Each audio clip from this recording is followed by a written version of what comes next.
Magandang umaga sa ating lahat. Narito ang ating unang bagyo sa buwan ng Nobyembre. Si Bagyong Marcel na po ang ating binabantayan at nasa loob na ito ng ating Philippine Area of Responsibility. Kasalukuyan, nasa East Philippine Sea ang Bagyong Marce, isa siyang tropical storm kung saan ang lakas ng hangin ay umaabot sa 65 kilometers per hour. Ito yung malapit sa gitna ng bagyo. Samantala, ang pagbugso ng hangin ay nasa 80 kilometers per hour. Kasalukuyan, ang layo ng sentro ng bagyo ay nasa 935 kilometers, silangan ng Eastern Visayas. Kasalukuyan, wala pang direktang epekto ang bagyo sa bansa. Pero, yung extension ng bagyo o tinatawag po nating trough ng bagyo ay umaabot sa silangang bahagi ng Luzon at ganoon din sa silangang bahagi ng Visayas.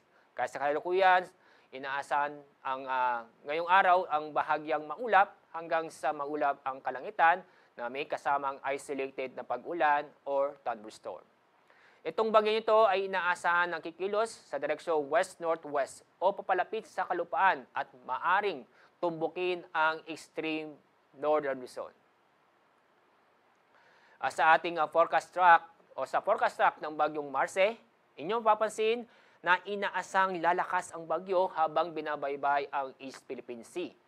Maaring umabot sa typhoon category ang bagyo bago tumama sa kalupaan. At inyong papansin ang cone of probability, lalong tutong sa bahagi nito. Sa ngayon, ang track ng bagyo o forecast track ng bagyo ay tatama yung sentro ng bagyo o dadaan sa Babuyan Islands. Pero, hindi po namin sinasantabi na posibleng mag-deviate ang track ng bagyo pahilaga o patimog o pa-south within sa cone of probability.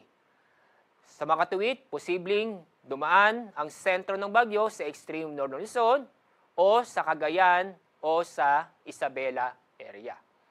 Kaya paalala sa mga kababayan po natin na habang malayo pa ang bagyo, ay nakahanda na po tayo. At antabayanan ang aming iniisyong Tropical Cyclone Bulletin patungkol sa development ng Bagyong Marce. Sa ngayon, wala po nakataas na tropical cyclone signal sa aling bahagi ng ating bansa. Pero may naasahan tayong pagbugso ng malalakas na hangin ngayong araw. Makakaranas ito sa Batanes, sa Cagayan, kasama ang Babuyan Islands, Isabela, Ilocos Norte, Aurora, at sa Northern Quezon.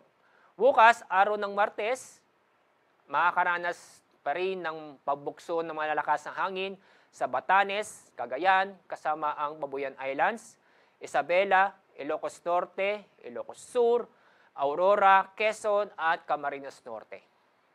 Inaasahan din pagdating ng Miyerkules na makakaranas ng pagbugso ng malalakas na hangin sa Ilocos Region, Quezon, Camarines Norte, Camarines Sur at sa Catanduanes.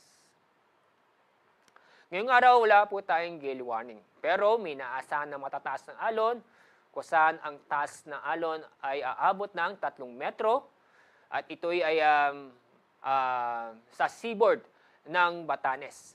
Inaasahan din na aabot ng 2.5 meters ang taas ng alon sa seaboard ng Babuyan Islands, eastern seaboard ng Mainland Cagayan at Isabela.